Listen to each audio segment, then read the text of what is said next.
5, 4, 3, 2, 1. I'm John Miglosh for the Wisconsin DMA and the International Society for Strategic Marketing. Okay, so let's get over to Tom Fishburne, and he's got a cartoon this week. Not a lot of words here.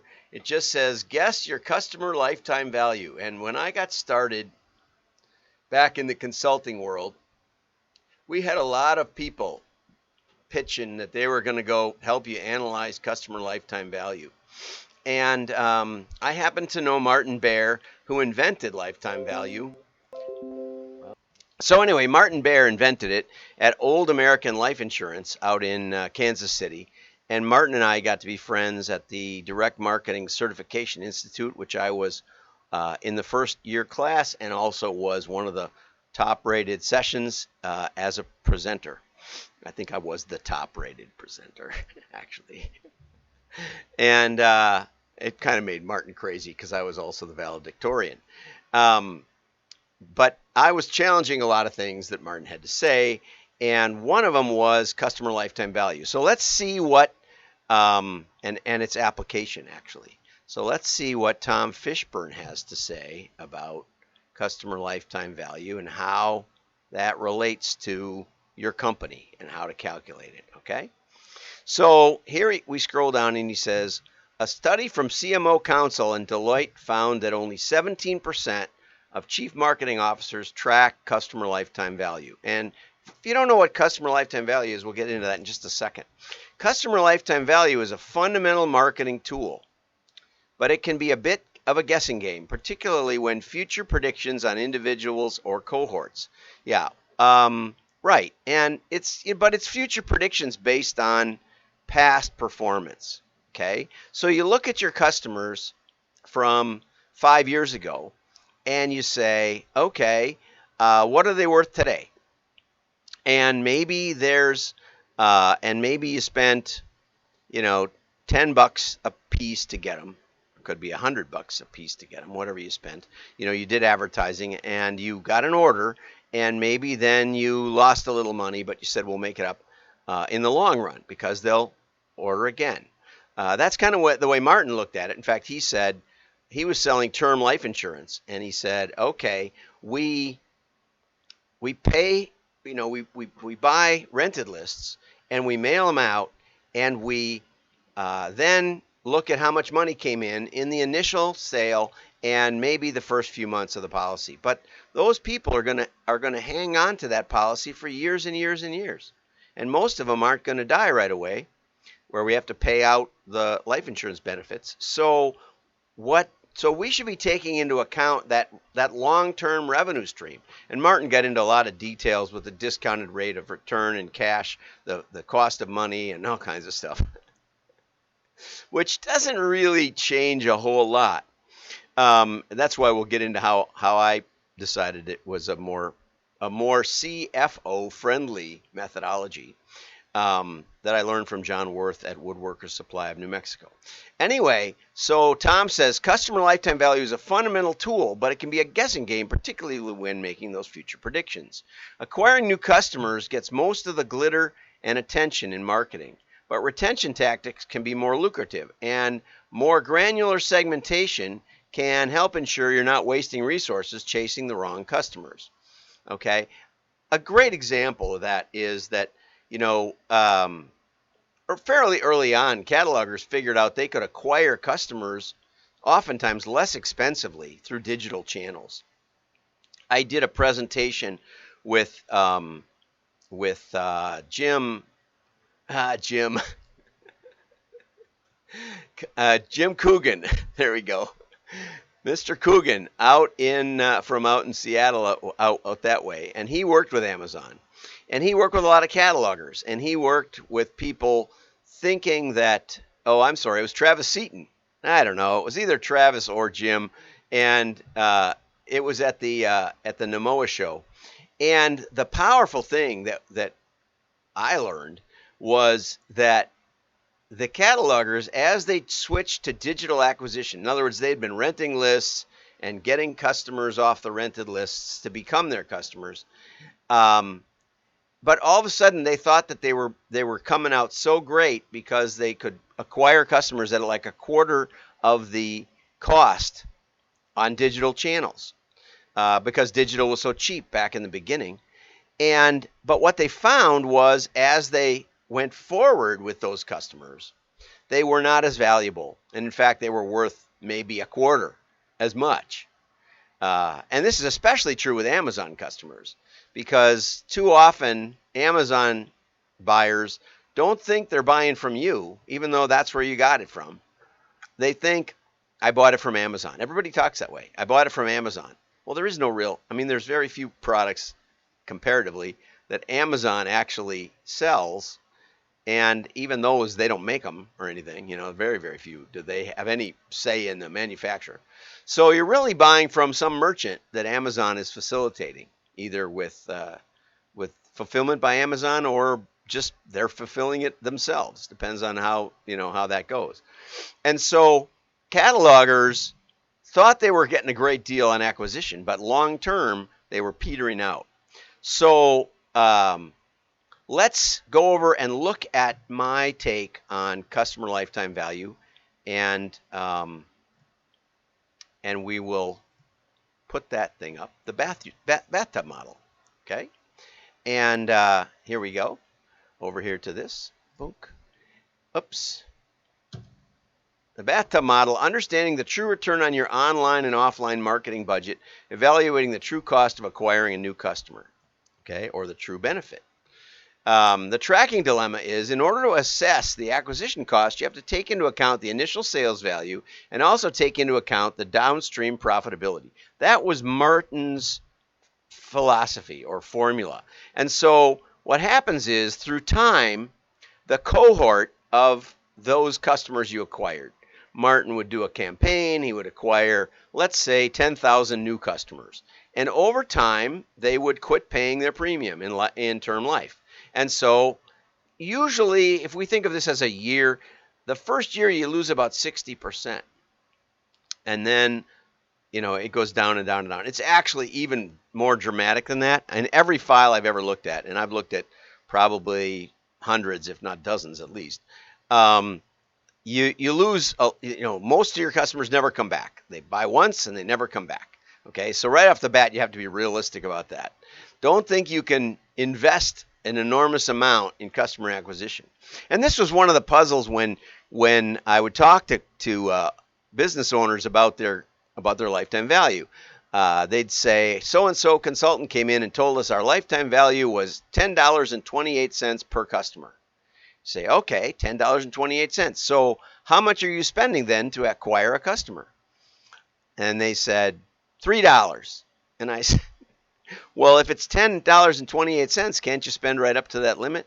Well, yeah, but things change, and I can't really count on that, and I don't really trust the consultant. And nobody valued lifetime value at 100%. They all looked at this curve and said, well, in spite of the fact that the curve is known, a lot of things change. Competitive climate changes, economics change, the acquisition methods change, the media changes, the offer changes, all kinds of things can change. So if you think you can take what customers you acquired 5 years ago did as gospel, that will guarantee that a new customer is worth that, that's not the way it works.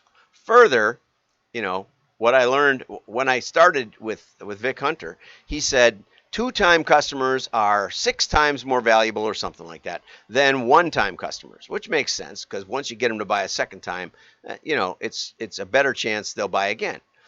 You don't lose those customers quite as fast. So he said something to the effect of, so anything you can do to get them to buy again is worth it. Well, it doesn't quite follow, because the analysis was done on customers who bought a second time on their own. Now, if you hand them, a $50 bill and say, why don't you buy again? That changes the game. It changes the value. It changes their inclination to buy again. They're not as in love with your company, but they are in love with the coupon that you just gave them. And now you're addicting them to those coupons. So all of these things, very, very dynamic, very difficult to tell what's going on. And maybe the biggest challenge is, in term life, when they stopped. Okay? So every month you have to send in money and you have to tag it to your policy number. And I don't know about you, but I've never gotten a letter from my term life company saying, "We love you so much. We hope you keep our policy till the day you die." No, they don't. Because if you cancel, they get to keep all the money. What they want is for you to go right till the day before you die and then forget to send the payment in and they don't have to pay. That's what they'd like. Not maliciously. Just the facts are they expect you to cancel before you die because they pay out a pretty good return if you do die. The earlier you die from the time you buy the policy, the better your payoff on a return on investment. So they just assume you hold on to it a long time, but then let it expire, cancel. And if you're like me, you're always nervous about letting it expire. But the customer has to track the customer. In the real world, it doesn't work like that. I started buying from Land's End when I was in college in the mid 70s, and I still buy from Land's End. Not this isn't today, but in the winter, I wear Land's End turtlenecks like every day. And there was a time for about 10 years where I had an alternative supplier and I had reasons to be loyal to them. And I would guess that Land's End would have thought, and maybe they even stopped mailing me, would have thought I was dead. But then things changed and I came back and my password was still good and I still had an account with history and all the rest, and good for Land's End. And that just goes to show you that it's hard to tell when somebody's dead. And I don't know if my kids still do, but for a while they would buy from Land's End. What if I pass along my genes, my customer lifetime value? I could be an everlasting customer. LL Bean, I'm sure, has multi-generational customers, right? They have to. I'm sure they do. My dad bought from LL Bean and I buy from LL Bean. I don't, but that's a possibility. Now here's a picture. This is actually from Deluxe Corporation, and we actually did a study of year after year after year, each cohort, and watched them how they behaved. And as you can see, there's a real consistency of customer drop off where they don't buy again. Now this was an attempt to figure out who bought again by looking at the business address, because this is the business to business forms division. And I think we did a pretty good job. It's really hard to say. That's another issue in lifetime value. How do you know who's who? Did they change? If somebody moves away, is that the end of their being a customer? Not necessarily. I've worked with clients that had credit card number as their customer ID, and that works even when they move. It doesn't work when the customer gets a new credit card, but you can kind of piece it together if they don't move. But there's a lot of variability that you have to keep an eye on. But my point is that there's a consistency of customer decay, and this is real data from back in the 90s or something. And in direct mail, we had an advantage that we could do a mailing and then we could see it drop off. And through time, it kind of looked constant, right? Because you were mailing consistently and you were getting a consistent level of orders. And so it masks this whole customer decline and drop off. But the reality was, because we were doing individual campaigns, we could watch this happen. And we could also watch that cohort happen. And but it globs all together, and it's difficult to track who's dead and who's not. So when you think about what is the lifetime return on this customer, very, very difficult. And all of these things go into why only 17% think they measure it accurately. And probably I could go in and talk with them and find out that they didn't think that either. So how do we track each customer? It's very difficult because they move around and they change their credit card and stuff like that. When are they dead? We just don't know. I told the Land's End. So here was an alternative that John Worth came up with. And he said, rather than tracking, you get a new customer, you put it in the hopper, and if they don't buy, they turn into a 12 to 24 month recency. And then if they don't buy again, they turn into a 24 to 36, and then down in here is about 60 or 70% of your customers that haven't bought lately. And he said, we don't know if they're dead or not. They might come back, they might not. We wish we did, but we don't. So he came up with a bathtub model. He said, okay, let's put these customers in a bathtub, And the amount that we spend is how much we turn on the faucet. And then that faucet, they dumps new customers in. So this is our customer acquisition flow up here. And then, we've got a certain level of existing customers. We'll shake the bathtub and make sure the heads don't stick up. And whatever that line is, that's our current level of, and you can make it date range. Like, this is the number of 0 to 12 month buyers we have, and we know that number. Or this is the 0 to 24 month. This is people who bought in the last 24 months, and we can count them up. Now we put this guy in there, and we think, okay, that should raise the level a little bit. But when you look at it a couple months later and you take all those new customers and add it in, it doesn't go up. It might go down if you didn't replace enough. Because what's going on? What's going on is they're going out the bottom. Okay, and you don't know which ones are going. There's customers who say, you botched that up so bad, I'm never coming back. And I'm going to tell any of my friends about it, and they're not coming back either. But you don't know who those are. You don't know until time goes by and they're dormant for a certain amount of time. You don't know who's coming back and who isn't, right? And yet you're marketing it to all of them. Very, very difficult, okay? And so, but if we keep track of the level itself, we can have an idea of the health of the company. See that?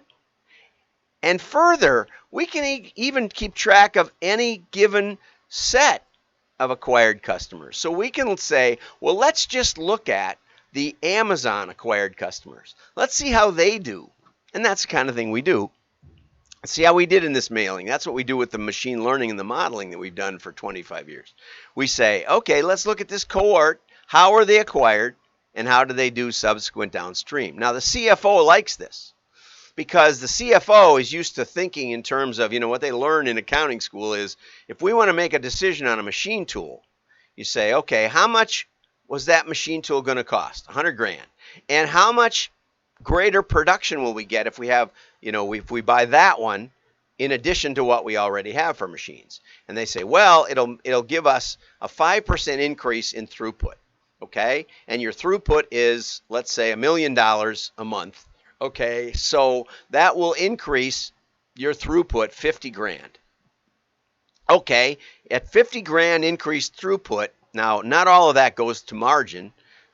Maybe it's 20% is margin. Okay, so you got $10,000. So that will be a 10-month payback on that machine tool. 10 months. After 10 months, we paid it all back. And now it starts to make us money. That's the way accountants think. That's the way CFOs think. They started as accountants and they worked their way up. Okay, so this model gives you a flow and says, okay, we're spending this amount of money and we're going to get downstream, we're going to get this back, but we're going to lose some. And we actually have spreadsheet models that let you adjust the acquisition amount to find the optimal amount of long-term value. Let's call it long-term. You can say, well, what do we need to spend for an 18-month payback? And what's great about it is, if we go back to Tom Fishburne, which we are happy to do, if we go back to Tom Fishburne, here's the way the CFO thinks of marketing. You have full accountability for this P&L. Great, where are my controls? You control that one lever, revenue. Drop. If revenue drops, pull it. What does it do? It cuts your marketing budget. Why do we do that? Because on a P&L, the marketing budget is a cost that can be easily identified and easily eliminated. We don't have to spend money on marketing because it isn't producing any goods, right?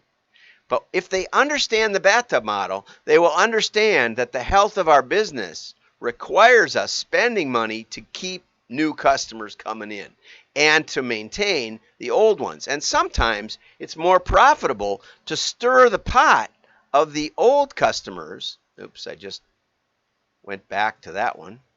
Sometimes it's more profitable to stir the pot of the old ones, spend money there, than it is to acquire new ones for a while, right?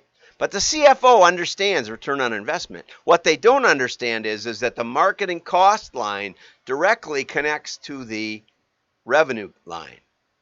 That's not obvious on a P&L. It's super not obvious. And that's why we get these one lever approaches. And the next one says marketing is more than communication. In case of emergency, break glass. All that's in here is a memo to cut our marketing budget.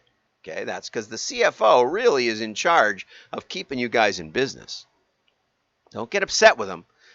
The problem is you haven't communicated the relationship between ad spending and the health of the business. And that is what is so wonderful about the bathtub model. So the flow model gets the CFO to understand it. We can do cohort analysis. We do it with big numbers, so it's statistically valid. Lifetime value is based on return on investment with a time frame rather than knowing which customers are dead and which ones aren't. Don't sweat the small stuff. You don't know how many touches your customers are getting. They're looking at your website. They're bouncing around. They might see an ad. They could see an ad in the Wall Street Journal, or they could see an ad on YouTube or Facebook. You don't know what they're all being exposed to, so you can't count those all as cost. It's kind of a big cloud of cost in the marketing budget. But what you're trying to figure out is which of those spends drive the longest and the greatest customer value. So you got to make some specific assumptions, but ultimately it's all about tuning your marketing budget effectively and spending the money in the most efficient ways. I'm John Miglosh. Like and share. Your friends will know you're smart. Bye-bye.